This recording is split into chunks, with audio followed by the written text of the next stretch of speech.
Hello and welcome to episode 76 of the Virtual Velo Podcast with me, Emma Martin, and my co-host, Chris Schwenker. Well, the Virtual Velo Podcast, the show that bridges the gap between athlete and avatar, keeping it real in the world of cycling esports.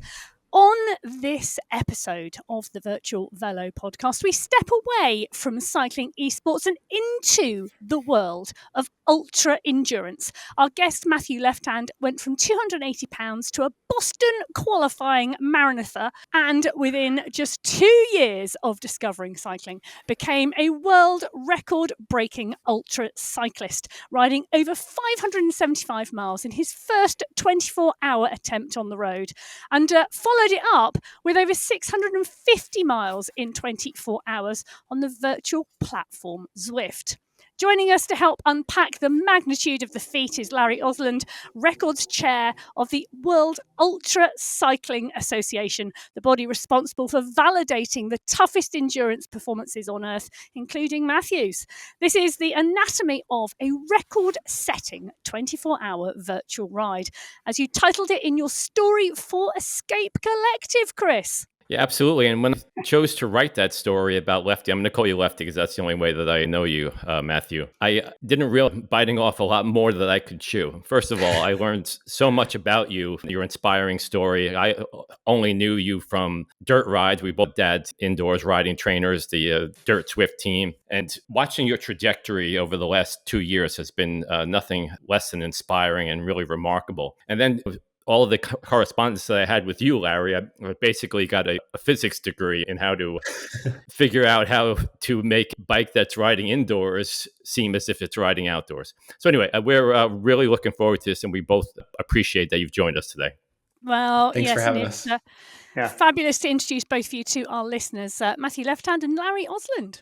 Thank you so much for both joining us. Matthew, I'm going to start with you. And before we get into what's and world records, let's tell our listeners a little bit about who Matthew Lefthand is. Tell us a bit about where you're from, what you do professionally, what your life looked like before endurance sport entered the picture. Yeah, life today is way different than it was a couple of years ago. And if you go back 4 or 5 years ago, it's even more different than that. As you mentioned, I was 270, 280 pounds. I'm not even sure exactly what I was. It was one of those things where I was sick of looking at what I was because I had tried so many times to lose weight and get back to where I was in younger days that I was just kind of sick of it.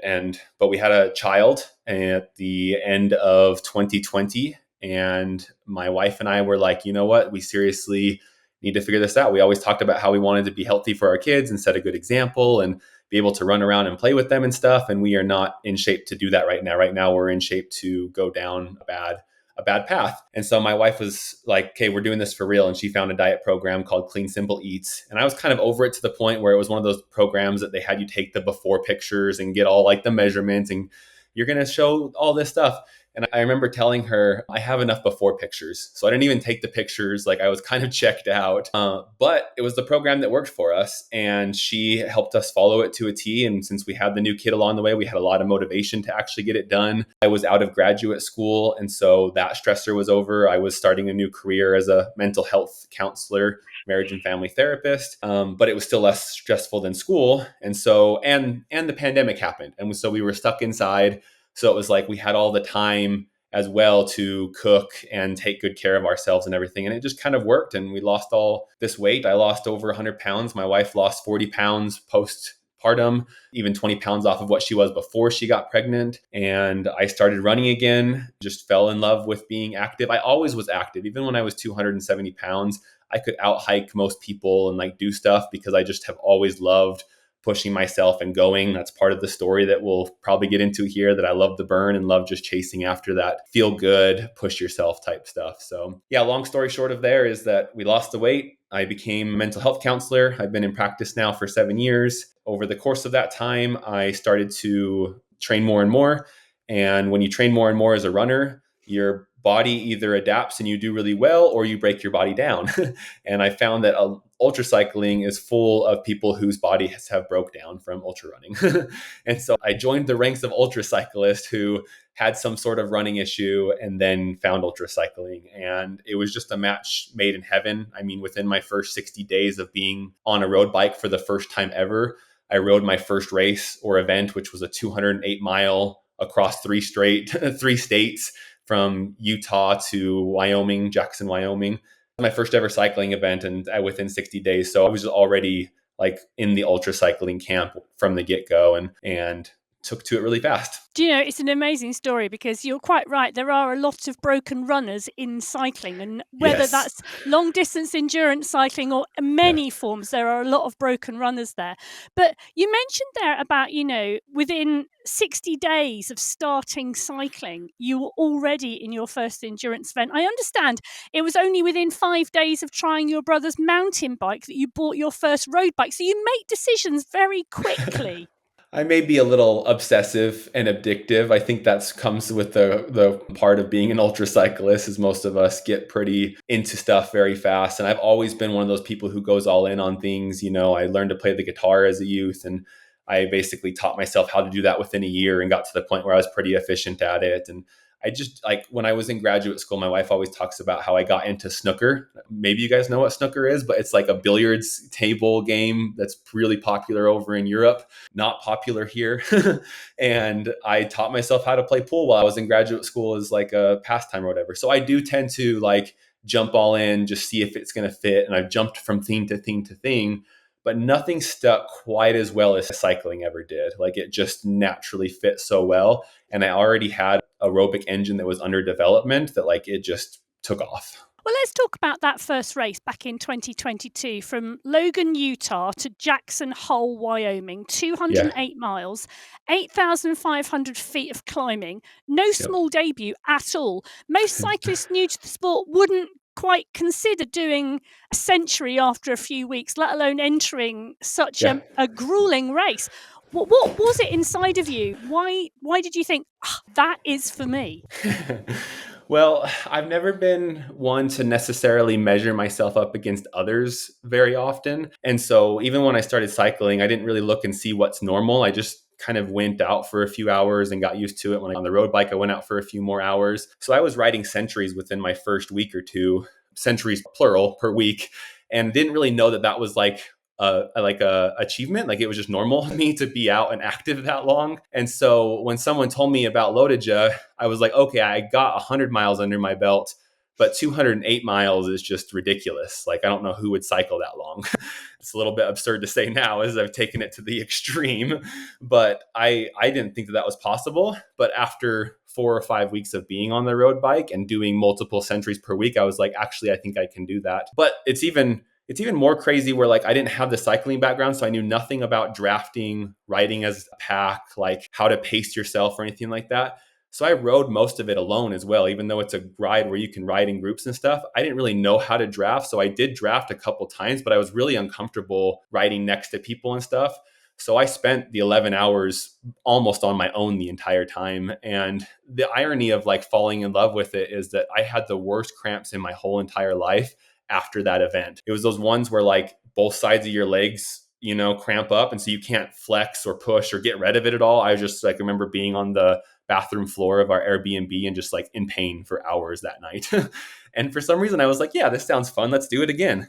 Yeah, it's pretty amazing, Lefty, just to hear you say that. And Larry, I think this is a perfect time to pull you into the conversation here. Is this typical of what you see? Is this the typical ultra cyclist trajectory, what Matthew is describing to us? I would assume that it's probably not. Well, probably not, but there are, certain people that kind of come into it. My story is somewhat similar to Lefty's, although I began ultra cycling at age 55, and I'm 65 now. I actually switched over from an upright bike to a recumbent bike because I couldn't stand to ride an upright bike much more than an hour without a lot of pain. And I always ridden my bike to work and back my whole entire life, but 20 miles each way. And it was always just me against the clock, try to beat the last time I rode kind of thing. And my story really quickly was I switched over to recumbent bike and just like all of a sudden, it was like I was 6 years old. I learned to ride this new format.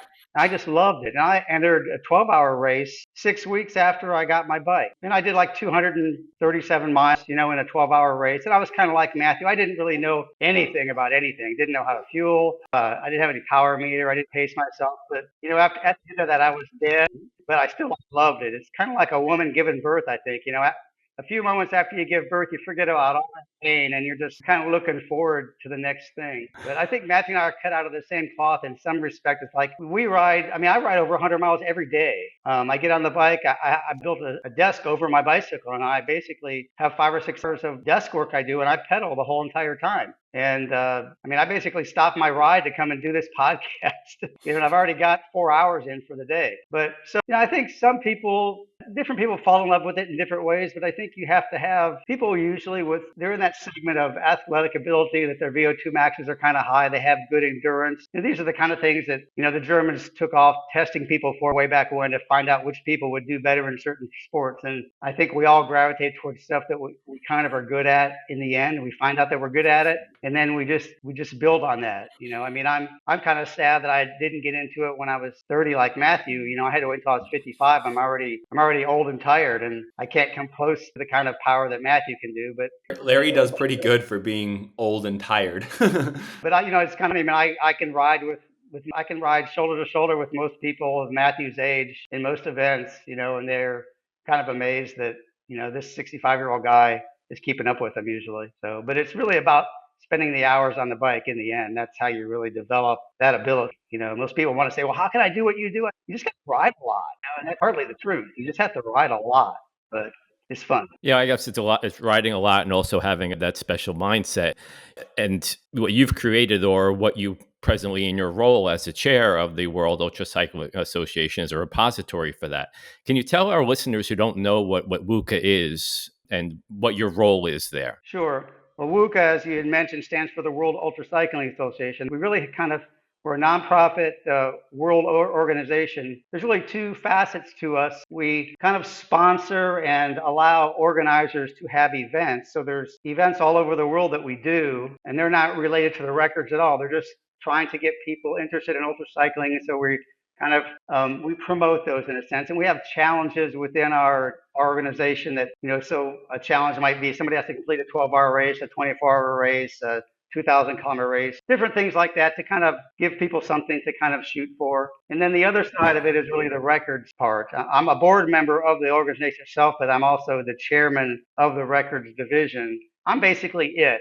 There's nobody else really that does it. I have a team of people that I call on to review rules and things like that. But I personally certify, over 100 records every year. Some of them are records like what Matthew did, which his fall kind of under the time and distance records, where, you've got a certain amount of time and you ride as long as you can, and they can be on different courses. They can be on road courses or velodromes or tracks. And so there's all these categories and genders and age groups and bike types. So we're kind of all inclusive, for anybody that rides something that has wheels on it. We do ellipticos, we have records for ellipticos and hand trikes. We let anybody that wants to do it, that can do it. People that are amputees, that have handicaps and all that other stuff. And probably one of the other important things is that I'm also an agent for the Guinness World Records. Okay, so WUCA is seen by Guinness as the leader in ultra-cycling records. So we are their one organization that they trust to certify records. And so I have the ability, I create the titles within Guinness, like with Lefties, and then I help him pretty much apply with Guinness, but they're already done. They basically accept everything that I certify, they accept as records. So, and then like I said, we also do other records.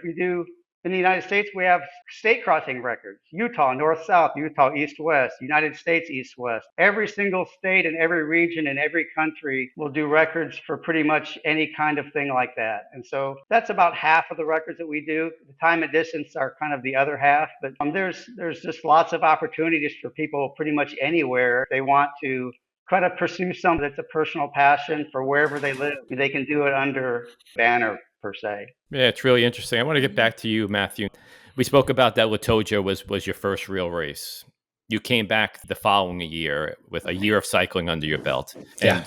And in 2023, you're in that race and you were competitive till the very end. until you had a crash. Yeah. And I know this because we spoke about it, and I actually mentioned it in that article at Escape. You have a crash, you fracture your collarbone. Most people, that would be day over. Time out. I'm getting in the sag wagon. We're going to go home. But not you. You continued to race, chased back onto the front group, and still were able to get top 10 from what I understand, or close to it. First of all, I want you to just tell that story briefly for us. And then let me know how that basically paints a picture of the mindset that you have to push yourself the way that you do. Yeah. So, I'll just go through all the details. So after that first time at Lodija and realizing what sort of ability that I had to do ultra events, it took me into the winter, and that's the first winter that I found Zwift, and it just lit a fire under me to like train. I wondered, what could I do if I really just dedicated really good training to getting better at this thing? And at this point, I had learned a lot about zone 2 and training easy to go faster type of mentalities. And I knew that I didn't have an aerobic engine developed from the age 15. So I needed to like really put a few years into doing that type of training. So I hit Zwift really hard. And then the next spring, I just kept going with it. I did the same thing outside as well. And I didn't do any other races. So Lodija racing it as a categorized racer was my first actual race, and my first really time racing in a peloton as well. So there were some like learning curves to that, of course. And I didn't have the experience still of riding in a group, but I was a little bit more comfortable. Ultimately, I think that had to contribute to the crash itself. But the crash itself was like one of those things where I wasn't paying attention close enough, and someone slowed down in front of me on a little downhill, and we lapped wheels. And before I knew it, I had flipped over the bars on them. Previously in the day, I made some other choices that were really kind of dumb that I like almost came in collision with a motorcycle by getting too close to the middle of the lane and crossing over as we were going down these mountain spots. Like, I'm really glad that didn't end up in anything. And there were times that I needed to learn how to race better and be safer. But this felt really bad because it didn't feel like something that I had done a huge mistake on. And I crashed and then crashed someone behind me. And so I was frustrated, feeling bad. We had like 18 miles to go. And I remember just kind of bouncing up off the ground and like, I trained for this, and this is the only thing I'm doing all year. So I'm going to do what I can. If I can keep pedaling, I'm going to keep pedaling. The bone didn't actually come through the skin. It was a level 5, like 1, 2, 3, 4, 5. So it was the point right before the skin. And you could feel the point of the bone tenting my skin up. But I didn't really know that at the time. I have these weird pointy shoulders anyway, where my collarbone kind of sticks up. So I like kind of felt my shoulder and was like, something doesn't feel right, but I think I'm okay. And I just like jumped on the bike and started chasing after the group. And I didn't realize something was really wrong, and adrenaline and everything, right? Until I caught back up with them, got back in the back. And then after a minute or two of like just following and catching my breath, because I just chased them down super hard, there was some people handing out water bottles to us, and I lost mine in the crash. And I remember it was my left arm that hit the ground hard. I remember holding onto the bike with my left arm and grabbing for a water bottle with my right arm, and pain just shooting through my whole body. And I was like, oh crap, something is not okay. So I just knew my day was basically over, but I had caught back on and I could finish with the group at least, and that would be a huge success. So yeah, 11 of us went across the line pretty close together, and I didn't take part in the final sprint. I mean, fighter mentality, we got on the final stretch and I was like, I'm just going to try. I'm not a sprinter. I'm going to try going from long, just because like here I am with a broken collarbone. I didn't know it was broken at the time. And I tried to go anyway. I couldn't pull on the bars or anything. And I was like so beat up from basically like holding that arm up that it didn't end up in anything. But yeah, I think there's a few things to pull away from me there. One, I train really hard. I train really hard to make the racing and everything else easy. That's not to say that some of the things that I've done now haven't been the hardest thing that I've ever done, but they wouldn't even be accomplishable if I didn't put in the training time. And so doing these things is unlocked through the amount of hours that I put in. And for the last 2.5 years, I've put in 25 hours on average every week. I think this year I just looked up and I'm 27 hours average every week this year. So I just have this mentality to get up and do it when I don't feel like it. When I'm sick, this week I'm sick, and so the effort's down, but I'm not losing anything. I'm still on the bike, pedaling and trying to maintain. It's just going to be more of like a recovery week for my legs and everything. And then I'll hit it hard again and I don't stop. So I have a lot of fighter mentality inside that's fueled just the love of the burn, the love of chasing after something, the commitment. I have a lot of obsessive and addictive personalities that I think can come out in negative ways. but this is a way to channel into something positive that comes out in really cool things and lets me accomplish a lot. So I think that race taught me a lot about who I was and where I could go. And then it was just kind of the perfect sauce for like getting the base under me, because it then again took me into another winter where all I could do was train. Was, in a cast, not in a cast, but I was in a sling and in a demobilizer for like a number of weeks. So I basically sat on the trainer while that healed up, and after my surgery and everything to get it fixed up and stuff, and basically put in another winter of hard training, which then led me into Hoodoo, my first ultra race eventually. The Hoodoo, I wanted to get to that because this race, it was a mass start race, and you found your niche in ultra cycling. And I want just everyone to know the magnitude of what we're talking about here. The next race that you did. Yeah, I did a series of road races the next year, one of which was like a 100-mile course that I took 19 minutes off of the course record, and it had like 10,000 feet just in the 100 miles. So it was a really climby course. And I went from halfway and dropped everyone on the climb, and then took off and just rode solo in and took a bunch of time off. And then there's one called Muir Lake, which starts with a big, huge climb. And after the climb, you still have 110 miles left. It's a 150-mile course. And I, once again, dropped most people on the climb, and then went with one other guy for the other 100 miles to the finish. He helped pull for the first like 10 or 15 minutes, and then he was kind of cooked, and he literally just sat on my wheel for 80 miles and then fell off in the last like 5 or 6 miles because he was so dead, and I just rode away. And that included people like Toby from Lifetime Grand Prix. He was there in the pack chasing me. They said that he did the most pulls and everything. So I just went solo there for 90 miles.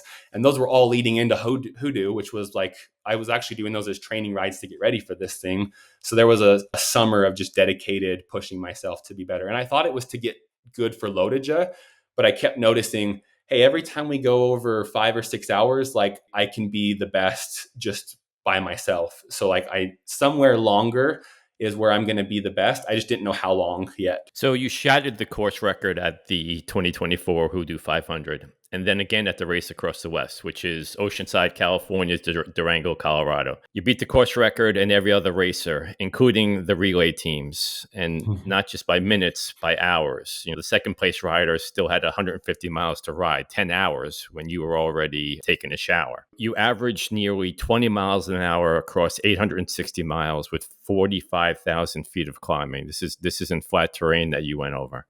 And it's desert, hot, nasty.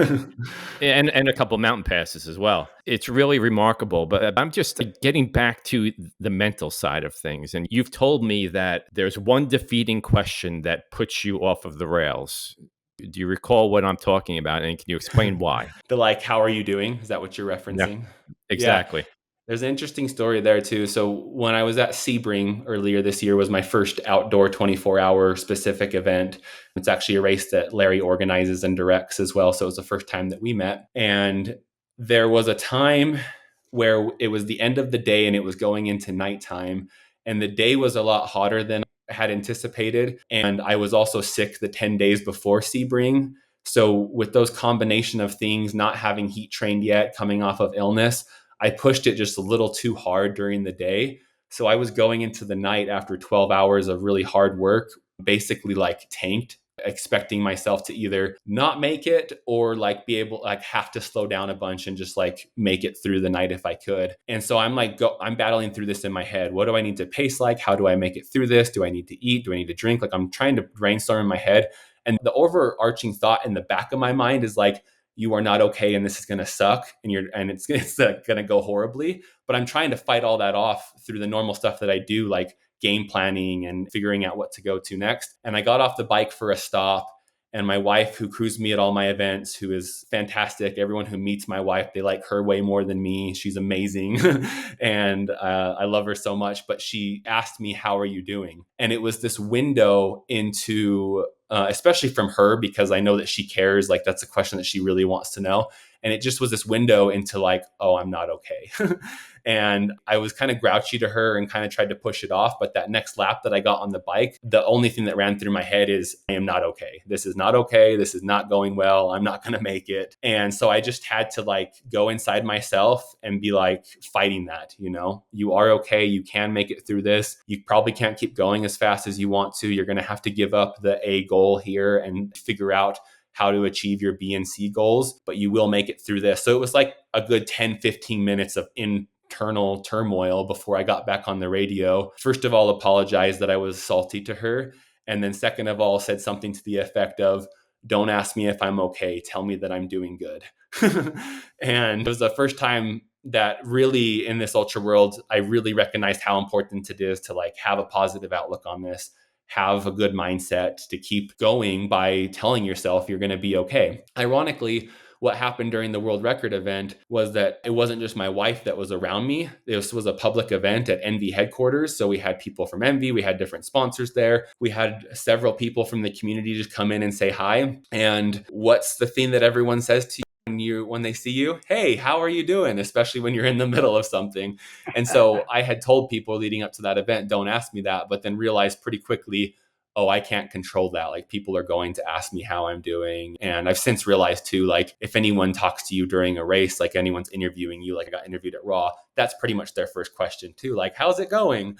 And so I had to overcome that hurdle by recognizing I don't really have to think about it or go there. I can control where my brain takes that question and answer the question that they really want to know, which is, like, it's not really how are you doing in terms of like, are you accomplishing the thing? It's like, they're really saying, this is amazing. Like, are you enjoying yourself, or what's going on? Tell me what's going on for you. So I just kind of like learned to reframe that, which is a mental health technique, is to be able to take a thought or a question or a feeling and then change it into something that you can control or manage better. It's a really interesting insight, and one that whilst, it's come to you through ultra cycling, actually is probably really relevant and useful in a lot of people's lives.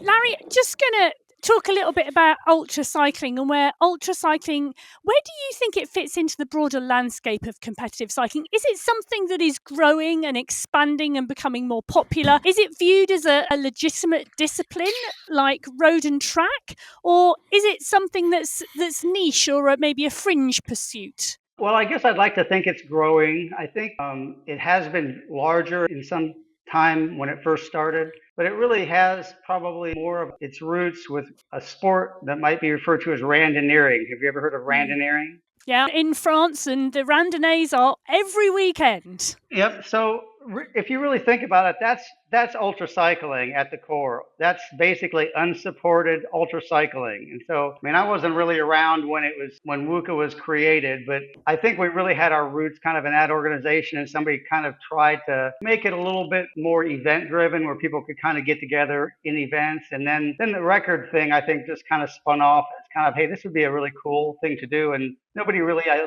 don't think, thought the records thing would maybe take off as much as it had. When I took it over 5 years ago, they were really only doing maybe a dozen or 15 records a year. When I started doing it, I tried to prioritize certain things and really come up with some different categories that we could use and push that. And so that's kind of really where the whole record keeping part of it came into being. To me, it's a proud thing that's what our organization is kind of known for mostly, is really doing the records at this. We do the other things and we help, event people run events, but to me, WUCA is records for the most part. And so I think we gain a substantial advantage for the world knowing that we do that, and also being an agent with Guinness, that's a big thing too, because if you call Guinness and say, I want to do an ultra cycling record, they say, no, you go call Larry, and they give you my email, because that's what they know what to do now. It's still just a niche thing if you compare it to like the hardcore racing, like all the Grand Tours and all the pros. There's hardly really any pros that really do ultra cycling, because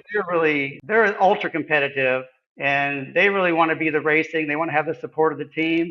And in the end, ultra cycling, like Matthew will do, it's really you on the bike. You're not really racing anything but a time. You might race somebody else's time, but you don't get to race next to the person. You don't get to have somebody riding with you unless you're in a team record. And so there are a lot of unique things that are part of it. So previously, Larry, I understand that you have described 500 miles in 24 hours as the holy grail for an ultra cyclist. Now Matthew rode 576 miles in his first attempt.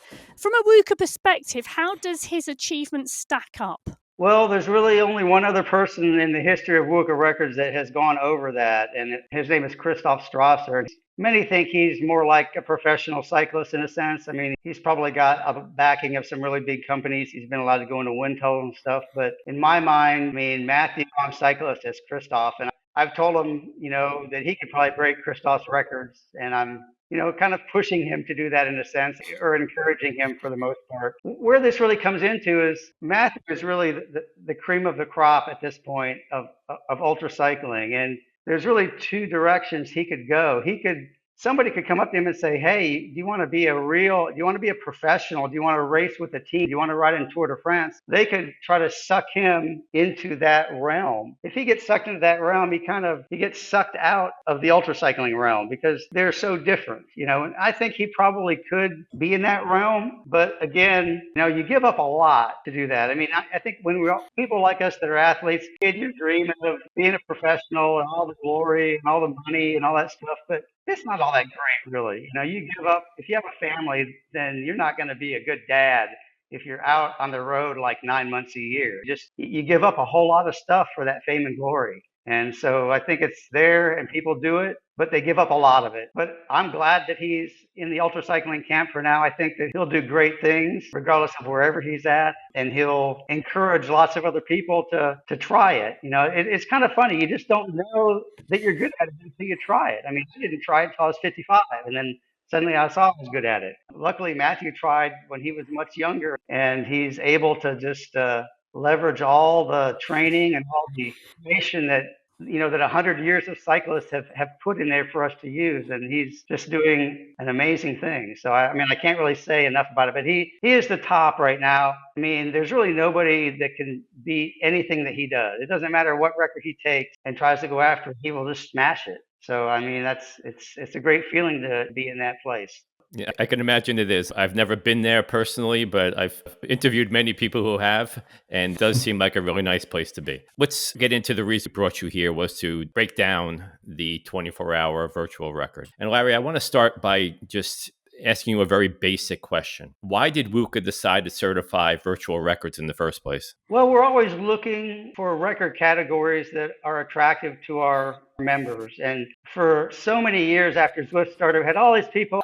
The funny thing is people come to me, I've just set a record. They email me and they send me their Strava thing. And I just broke this 100-mile record, but they really didn't. I mean, one guy, he rode downhill with the wind on a freeway and said he broke the 100-mile record. I'm like, I said, how fair is that? And I try to educate people of all the rules. We've had lots of people, say they broke all these records, all these virtual records, and I've been part of Zwift since it was beta. Most of the miles on Zwift are fake miles. It's a game. It's been gamified. Most people lie about their weight. Everybody likes to cheat because they want to look better. That's what most people do. They want to look better to other people, and so they cheat. And so our goal was to accept virtual records, but to make them be as close to real life as possible. So the real power that somebody's putting out, that would really be the real power on a real similar road course if they rode it in real life. And that was really the impetus for us to do it, because truthfully, Guinness already had virtual records and they were a sham. I mean, they had somebody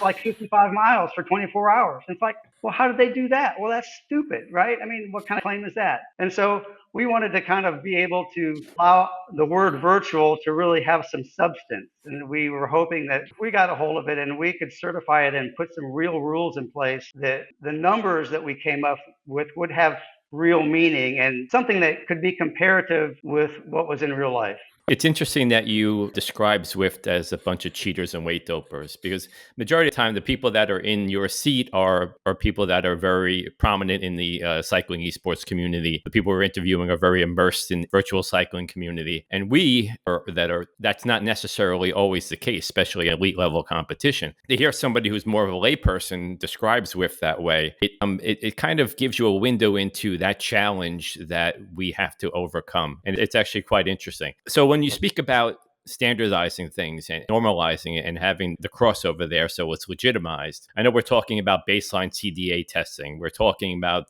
the Chung method. We're talking about that proprietary formula that you created to have this to be as standard as possible. Can you just break that down just a little bit in terms that people can understand, like me, and why this was so necessary for fairness? Yeah, well, first of all, I do want to correct one thing. I mean, I didn't personally create the formula.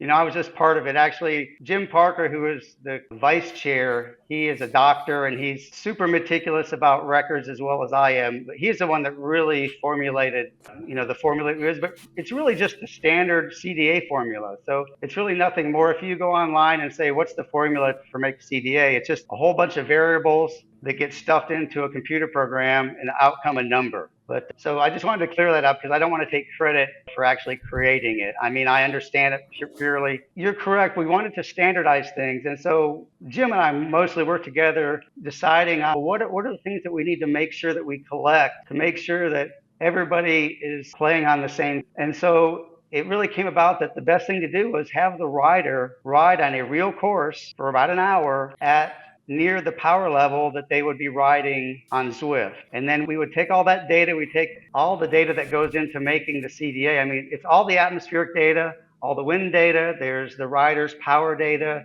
all those things go into making that number, even as much as the road surface and the tire composition. There's so many pieces to it that it just kind of makes your mind go numb when you're trying to collect it all. But we decided to take all that data and basically make a template, so to speak, for that rider. And then we would also adjust it, or we would normalize it for kind of normal atmospheric conditions that we could also apply to somebody else that did the same test. And so in a sense, we're kind of taking anybody that would maybe do this 1 hour test. We kind of, in essence, our view is that we've thrown them all out on the same road at the same time, with the same wind, with the same temperature. And so we end up with this number, right, that we can apply to each person. And then when they get on the Zwift, we also require that they use the power meter pedals that they actually used in their test. So they don't use the smart trainer because, again, we've seen smart trainers start acting funny when people like us start riding them for 6, 8, 10, 12, 24 hours. They start heating up. People are known to blow hot air at their trainers to make their trainers give more power. I mean, there's all these ways that people, learn to kind of cheat the system so they can, get more power. I mean, I've seen all of them. And so, that's one of the reasons we wanted to try to make sure that there was no way that anybody could really game the system from our standpoint, that it was all going to be totally above board, and that and because of that, we would know that the actual miles that we declared would be just like real world miles. The research from my article, and actually I think we published it also, the formula, Emma, is a full page long. Like I got through 2 lines of it and my eyes glazed over and I just said, this isn't for me. But basically what it does is... That's because you've lapped reading a lot of PhDs, Chris.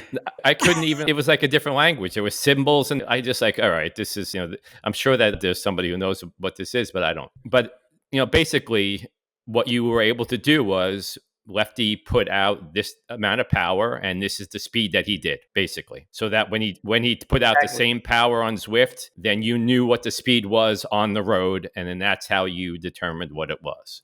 Right. And to simplify things a little bit, like I can give you an example, like when Lefty did his trial ride, there was 10-mile-an-hour winds, right? And so we actually gave him credit for riding in 10-mile-an-hour winds that actually made his theoretical speed about 0.2 miles per hour faster, because we normalized it to zero wind. And so that was like one small change that we would do for everybody. If somebody rode in zero wind, then they wouldn't get an adjustment because they already rode in zero wind. But if they were riding in a super high pressure area, high pressure makes you go slower. And so we would normalize it to kind of normal pressure. But if somebody did their test in super low pressure, their speed might get normalized a little bit higher, because we're going to normalize that pressure to be the same regardless of when anybody kind of did their benchmark test, if that helps simplify it. Oh, it's so interesting. It really, really is. I could listen to you two for 24 hours, let alone... well, in just one podcast. Okay, let's talk about that 24-hour ride, Matthew, because from your perspective, really interesting. But first, I am going to list some stats, just because we're still on the science bit, for our listeners. Okay, so 92,160, 64 revolutions per minute in erg mode, an average power of 723 watts, only 6 minutes and 18 seconds off of the bike. You might want to do the power again. You said 723 instead of 273. Did I? An average power of, well, you see, you're on the ball as well. An average power of 273 watts. Now that just doesn't sound like very much anymore, for some reason. It's nothing. I can kick out 273 watts. All the time for 24 hours. Okay, so an average power of 273 watts. You expended 23,584 kilojoules. You took in 800 calories per hour. You consumed 25 litres of water. And despite all of that, gained almost 7 pounds. Those numbers are incredible. My question is, why was the 24-hour ride and record a goal of yours? It's a great question. Well, how does someone come want to do something so crazy and stupid, right? No, fantastic and phenomenal. Yeah, there you go. That definition more. Normally, when you tell it to people, they do think it's pretty amazing, but then they also tend to go to like, why would you want to do something like that? So it's a great question. And I think a lot of it has to do with just my temperament towards physical activity. So I mentioned liking hiking. I grew up camping and hiking. And I noticed, not when I was younger, but more recently, that when people go hiking, their goal most of the time is to like get somewhere or to have the experience, to notice the beauty. I live here in Utah where there's mountains and waterfalls and just immaculate. You get to the top of the mountain, you can see forever. And not that I don't enjoy those things, but my goal was very different. Like I liked the uphill, steep, just like burning of the legs and going. And so when we would like stop and look at something, I would almost get irritated a couple seconds into like stopping, like, what are we doing? This isn't the point of why we're here. And like I said, it took me years to realize that that was backwards and weird from everyone else. I thought everyone else was weird. I'm the weird one. And so I think that one of the reasons is that it just fits my personality really well, that I have a love of the process and the grind, and ultra cycling is not something that you can be extremely good at unless you love the process. If you don't like being in pain in some shape or form, or if it doesn't do something for you, if it doesn't heal a part of you, or if it doesn't fulfill a purpose or something, you're just not going to get that into it. And for me, it's so fulfilling in many ways. And so when I just went to that place for training and growing and making myself better, I slowly started to realize like, hey, this isn't just something that I like, it's something that I'm getting really good at. I started comparing what I was doing number wise compared to other ultra cyclists. And at some point last winter, I started to think, what do people do for long distances, like 24 hours? What are the records and what they look like and everything? And I was like, hey, I don't think I'm far off of that. Let me do some kind of test runs and see what things are like and see how they come out. And Nick DeHaan, who's a pretty prolific ultra cyclist, randonneer, has the PBP record, fantastic. And we had Zwifted a lot to that point together. And so we started doing some of these events together just on Zwift. And one of the things that he wanted to do was ride all the roads on Zwift in one ride.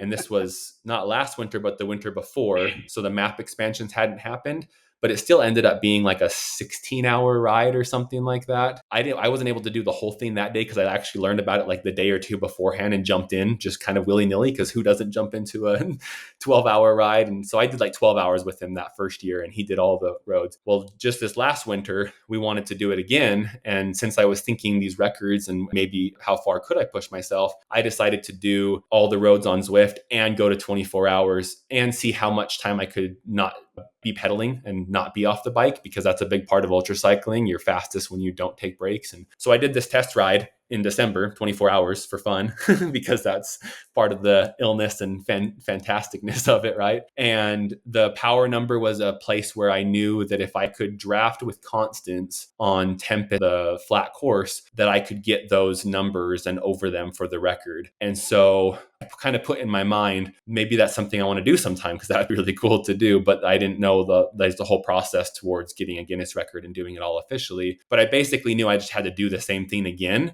I could get it done. Well, and that's a really interesting thing, isn't it?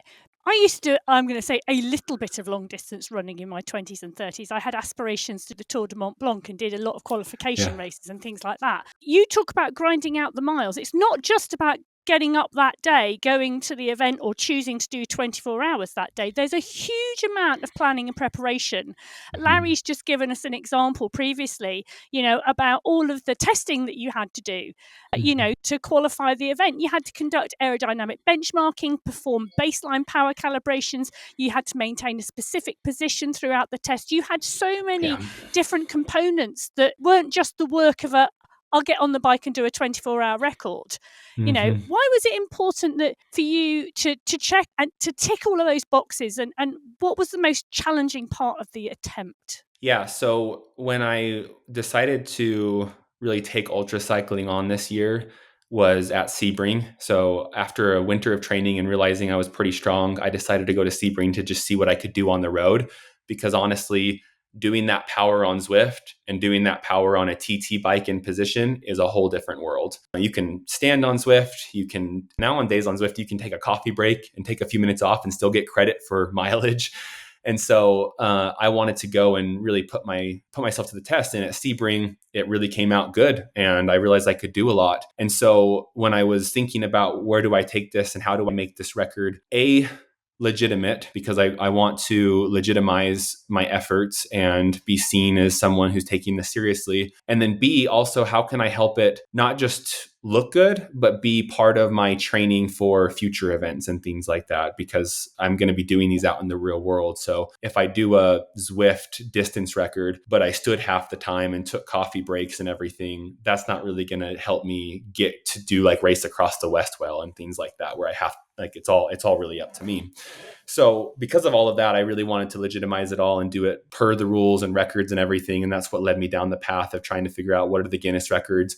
Oh, there's this WUCA organization that's involved. How do I get with them and figure out all the regulations and everything? And I really appreciated the rigorousness of what it took to accomplish that, because yeah, I mean, on Zwift, I don't know how indoor cycling will change over the next little while. It'd be interesting to me. Like I've thought, like, will they eventually have sensors on you so they can see how aero you are and credit you for that, like type of thing? I don't know. I don't really care, because like it's more of a training atmosphere for me. I thought it was cool that an organization really wanted to put my real world speed into a virtual format and have people like compare that to each other, versus someone who got on Zwift and rode 24 hours and took 3-minute coffee breaks every 30 minutes and stood half the time and everything. What it did, though, to come back to another part of your question, is it made for the most challenging part of the record attempt by far and large, and that was aero position. I don't know how much you guys have rode on a TT bike.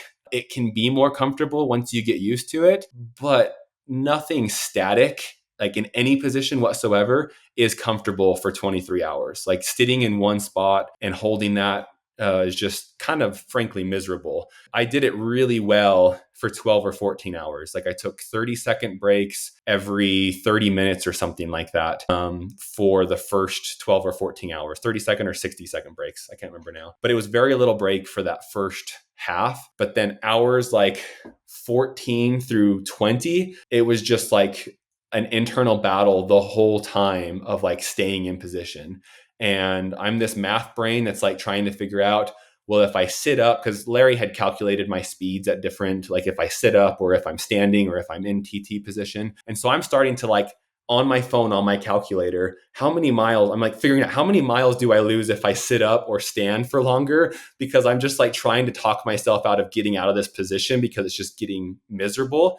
It obviously wasn't undoable because I made it through, and it really, I didn't have any lasting like circumstances or hurt myself or injure myself in any way. It was just mentally grueling and taxing to engage so many muscles and move my legs in the same exact format, like the ligaments, the tendons, everything is engaging the same way for 23 hours under this low cadence, like grinding motion. And I had people who came on and we had Zwift rides set up and they tried to match my power at the same cadence. And they were just like, I have no idea how you're doing this the whole time. And really at that point, I was like, I don't either. Like, this is miserable. And I just have to kind of make it through. So the position, especially indoors, like outdoors, you can like feel yourself going faster, or you can have the external reward. I had it on screen and I knew mentally that I was like getting virtual speed out of being in that position, but it's way less connected. Like all I'm doing this for is to just like be virtually faster. Like, why am I doing this? It's interesting you say, why are you doing this? Because first of all, Larry, you penalized Lefty for all the amount of time that he was out of that position. Lefty, I know that there were people there that were trained by WUCA and Guinness to actually be there to monitor what you were doing. And there had to be 2 people monitoring you riding for the whole 24 hours, the whole entire time. So they basically tabulated all the time that you were out of position, and then Larry can and swiped your speed a couple of miles per hour. Really pretty interesting, and it does certainly help to legitimize it. And I want to just tell you just a little quick story before we move on to the question that I had for Larry. I joined Lefty for the last 2 hours of his 24-hour ride. It happened to be Easter Sunday morning, I think it was, in the States for us. Yeah.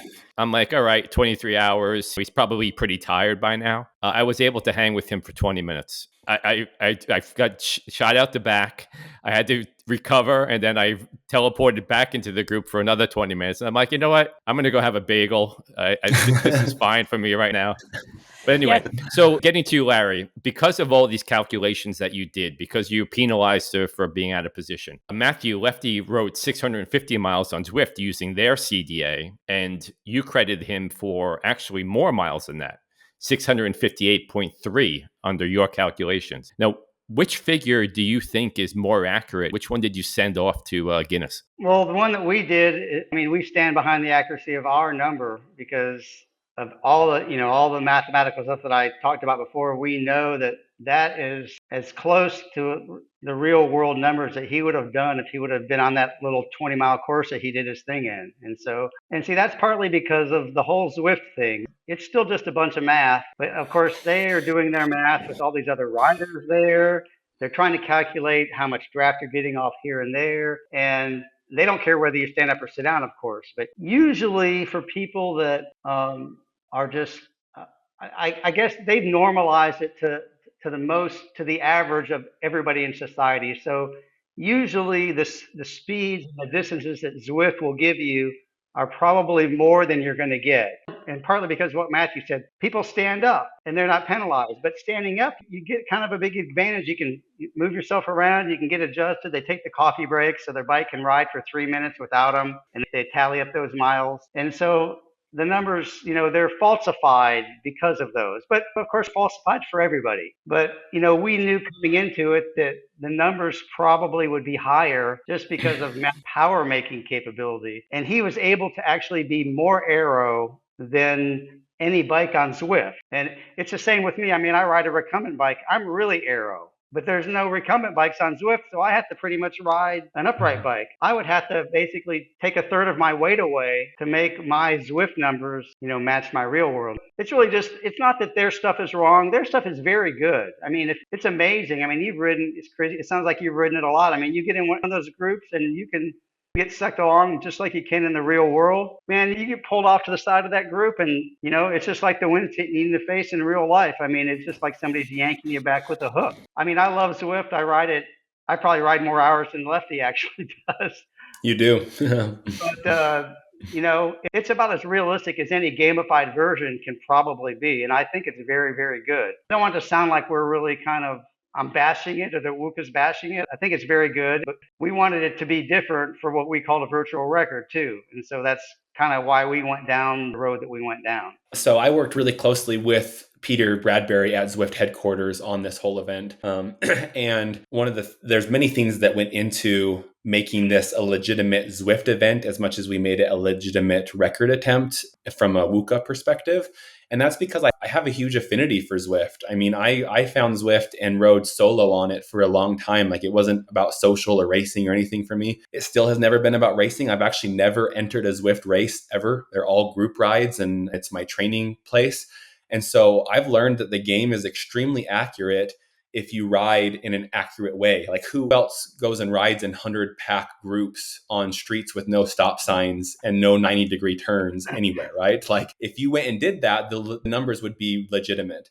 But if you go on Zwift and you go and you do Quest Quatch or some like big or whatever that course is, 4 Horsemen, and you actually ride the hills and everything, I found that it's really accurate to what you would do outside solo if you're solo. And I've praised them for that. And I've talked a lot with Peter about how I think that's really cool. Where the accuracy comes in is the group stuff. And then also you can't adjust your CDA. So if I get on a TT bike in Zwift, I am much slower than a TT bike outside, but that's because they're taking some standard CDA and giving it to you, where my CDA can be tighter and better. It'd be like Remco getting on Zwift. He would be even more penalized than I am because he's just so dang slippery when he's in that like short-term TT position. So I really like Zwift and I think it's awesome. And I think there's lots of great things about it. But it's just an interesting dynamic that, I did this Zwift 24-hour record and I'm in a group and I did the same power basically the whole time because I was on RG mode. I fluctuated every now and then to keep up with the group, or at the end I pushed it up, and towards the second half, my power came down a little bit. For the most part, I'm like a pretty flat line the whole time. And at some points we were going 26.5 miles per hour because there was like 15 other people with me and it's the middle of the night and no one's there. And then other times we were literally going 28.5 miles per hour because we have a group of 70 people with like 4 or 5 people at the front doing 450 watts, just like slamming us down the road. And so that's just such an interesting dynamic. And I think it's kind of a curious thing. That another thing I'll add in just real quick is that Peter and I talked about like, how do we make this as fast as we can for you? And he was actually willing to make a special robo pacer to make it so the group would go as fast as I could hold on to. But once again, I wanted it to be like fair and legitimate. So I told him I want to do a pacer that already exists in the game. I want to use constant, something that someone else has access. And so knowing that I can hold on to constants in that zone for that 24 hours and go faster, I knew that I needed to recruit people. So I actually spent quite a few weeks talking to elite cyclists and friends that I know that a lot of you guys are familiar with, the Hayden Puckers of the world, and convincing them to come and put a couple hours in to make us go faster.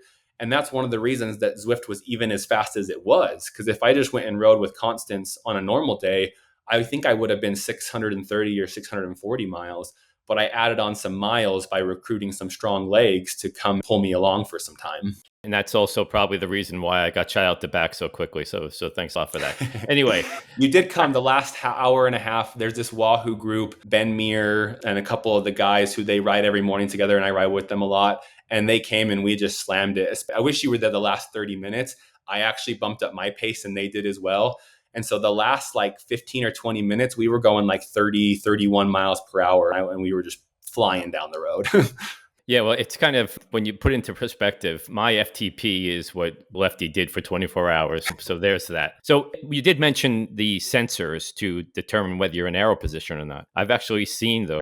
Oh, have you? Yeah, in prototypes in production, a member of the community brought it to me to get my impression. And to me, I think that there couldn't be a worst possible thing in the world. Just like I'm not a big proponent of steering. My journalism around cycling esports is that it's a unique discipline. And why are we doing this? So I want to ask you that, Larry, because after Lefty's 24-hour attempt, there was a lot of debate within the cycling esports and virtual cycling community as to why does this have to be real world? It's a virtual record. Why do the boomers have to get involved and make this a cycling simulation?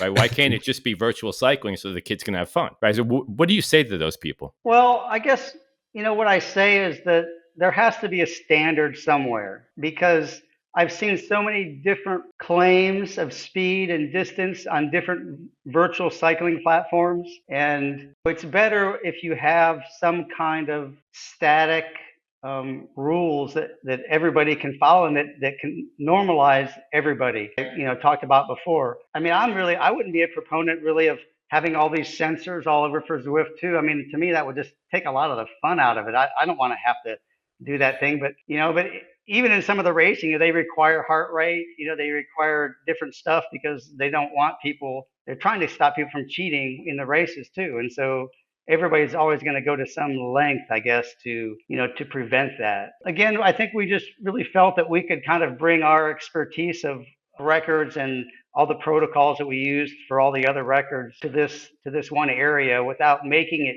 too cumbersome, and that they would also give validity to the rider, just like Matthew, that what he really did and what we really gave him credit for was really what he could probably do outdoors in the same condition. And I mean, to me, that's what means the most if I were to do it. Matthew, you've checked the box on the virtual 24-hour record. What's next? Yeah, so after the virtual 24-hour record, I got ready for Race Across the West, which Chris had mentioned earlier. And that was really my A race of the year. I have kind of come out as an ultra-cyclist a couple times this year, it feels like. But I knew that Raw was going to be really proving to myself whether this was something that I take ultimately very seriously or whether it really is just kind of like a hobby type of thing. And because to do ultra cycling, this sounds crazy in so many ways.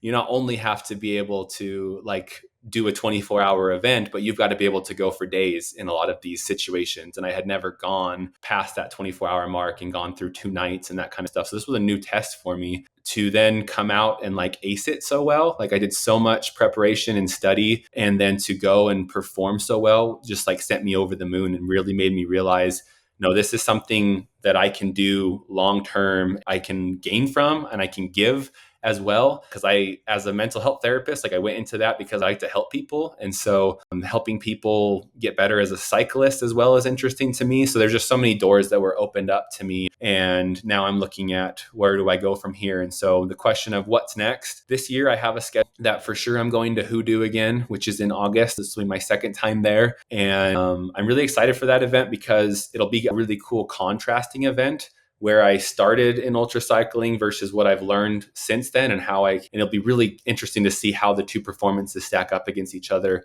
a year apart with different fitness and different knowledge. That is part of the World Ultra Cycling, the WUCA Cup, World Cup. And so Larry mentioned there's these different challenges where if you complete different series of events, you get different points for every race that you do. And I'm currently leading the WUCA World Cup points wise. And if I do good at Hoodoo, then I have a 12-hour event as well that would secure me winning that WUCA World Cup this year, which would be another fantastic accomplishment. So I have that going on. And then the 12-hour event, I'm kind of up in the air. I've actually been talking to Larry about some different record attempts, ideas that I could do for the rest of the year that would fulfill the WUCA World Cup and also continue to push me along. One of those involves something to do with gravel. One of my sponsors this year have been Ventum, and they've been great to work with. They are interested, as well as I am, in what the gravel world could open to me, something like Unbound XL, or you've got the Tracka events that could really fit me and also create a lot more exposure for me. I'm having this battle with ultra events that they are amazing. And honestly, I've talked about this with Ryan Collins, who another fantastic, amazing ultra racer and world record holder. He said that Race Across the East and Race Across the West have been his favorite moment cycling ever. And I mean, this man, he holds world records and has done so many crazy things. And there's just a spirit in ultra road cycling that is infectious and amazing. And the people are amazing that I have so much draw to do it. But it's just hard to do from trying to promote yourself and make something out of it atmosphere because it is lower exposure. So I'm considering some of these gravel events to gain some exposure, to work with more people. And then ultimately, like, I kind of want to draw people more into the road ultra. I'm actually having a conversation later today with Amanda Coker about like, how do we get more people our age involved and interested and excited in ultra cycling, because it really is incredible. So I have my own personal pursuits that I want to do with these challenges and records and everything. I would love to go for a Race Across America at some point. It's a huge financial burden and then also takes a lot of training time and everything. And then also, if I'm going to do it, I'd really like to go for, doing it the best I can, which at this point means trying to go for records. And these events, the record holder is Strasser. And so they're no joke. And so I have to consider, when am I ready to go for those, because there's other things I can do to kind of build up for those type of things. So Race Across America would be amazing. The 24-hour outdoor record would be amazing to go for. It's another Strasser record that is just like in the clouds type of I'd have to get everything lined up to do it perfectly. But I also have these goals of how do we further the sport? How do I work and collaborate with more people to make these events more well attended and get more people there? So lots of goals. My wife and I keep joking that we have way too many irons in the fire right now because we're trying to transition our professional lives while I get into this cycling thing. And we also have a 2 and a 4-year-old that we're raising and doing life and everything. So it's just very busy, and we're just day by day at this point. Matthew, it sounds to me like you need a Red Bull helmet. I need something. I need some people to come on out. So I think there's a call out to Red Bull going on at the moment. And I think if There they you go. want to put a helmet on the head of an ultra distance rider, you sound like the person for them. I am fueled by caffeine sometimes. So Well, I don't know, Emma. I have a feeling that they're probably not listening, but maybe they will. Hopefully they will. Larry, we're kind of getting to the end of the questions that we have here for you. So we're going to move into some philosophical. I've heard you say that you feel that Matthew could rewrite the ultra cycling record book. What does the future hold for Matthew Lefthand, in your opinion? Well, I and talked about, I think he could break every record that we've ever had. You know, like he said, Strasser's record's a little bit up there in the clouds, but I'm pretty sure Matthew can do it. And that's the other thing of doing a real world record that we talked about. You have to, some of it's a little bit of luck. I mean, you have to have low pressure.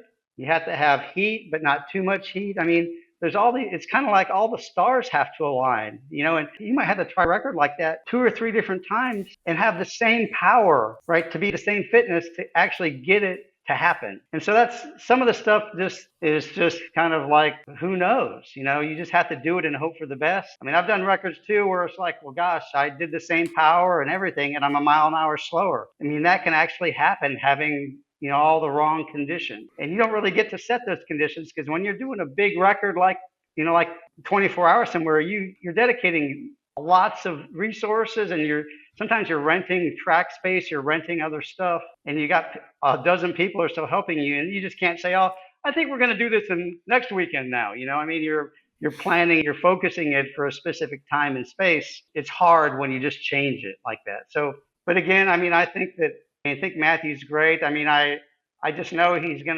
people are going to come to him from pro teams and like, come race with us. You're so good, you know.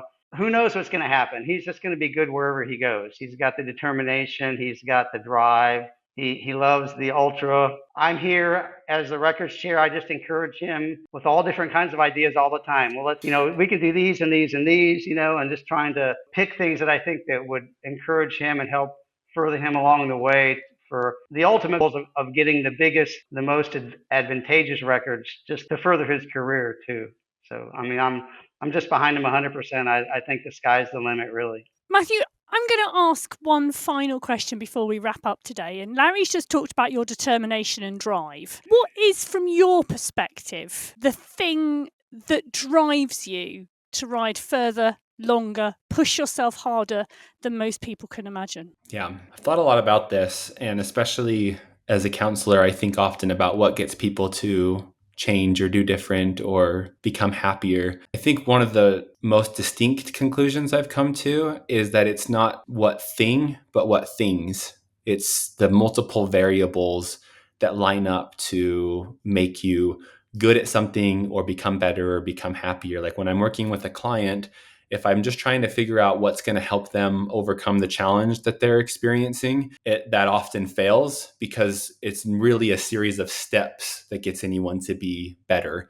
If you think of a time that you were down, it's not like you just started exercising or you just started eating better or you started meditating or you had a friend come into your life. It's like all of those things happened in a series of events that eventually made you come out of this hole that you were in. And so when I think about what drives all of that for me in this way of sport and ultra cycling, we just talked about this perfect situation for these ultra events. I think that same thing has to happen to an athlete. You have to have the right amount of time available, the right amount of motivation, the right amount of physiological characteristics, the right amount of like grit and determination, like just endless drive to pursue. The right of support in your life is huge. The right people that are there for you, the right health, going back to another biological factor, you know, do you have some illness come up? The right nutrition experience and the how do you fuel and the blood work you do, the right amount of intelligence to recognize how important position and gear and having the endless desire to chase after finding which gear you use and not only what makes you fast, but what helps keep you going on the bike, not having mechanicals. And so I think there's just like, I just listed a couple, but these are the things that are constantly running through my head. Even this morning, I'm listening to a podcast, Roadman Cyclist podcast, and he's talking to Sam from Rule 28. And they're talking about the gear and the aero and wind tunnels and stuff. And that stuff's just constantly on my mind. And I'm watching videos about, okay, this made this person faster and this made that person faster. And I know that it's a unique equation of things. So I'm going to try this and I'm going to try that. And I'm getting this library of things that I want to take to a wind tunnel when I eventually go there.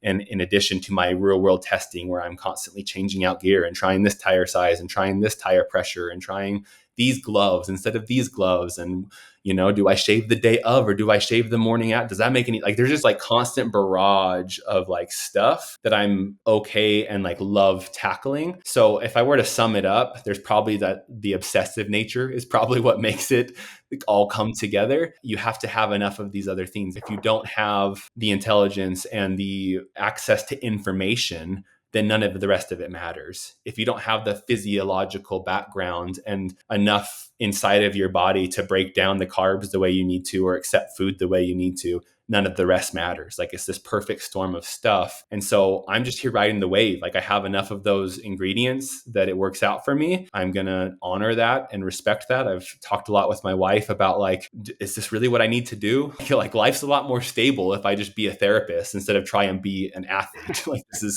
this is crazy. But at this point, I know enough from working with other people and about like happiness and pursuits and everything that if I don't go for it, I will question more what could have been or what would have been if I didn't go all in on it.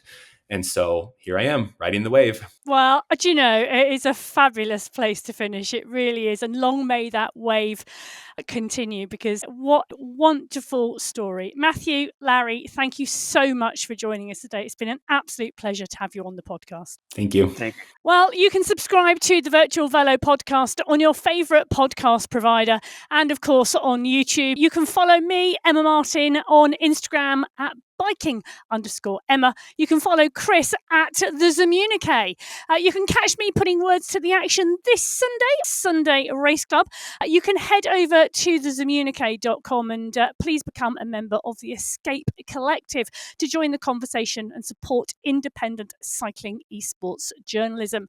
We have more interesting guests from the world of cycling esports joining us, including MyWish Director of Esports and Game Operations Matt Smithson, Bike Terror founder Matt Gibbs, Canadian Cycling Esports National Champion Tiffany Penner, Swedish Road Race and Esports National Champion Mika Soderstrom, and several other impactful people waiting in the wings. Thank you for your patience. Thank you once again, Matthew Lefthand and Larry Oslund, for sharing their fascinating perspective today with us at the Virtual Velo Podcast. And thank you to our listeners for listening.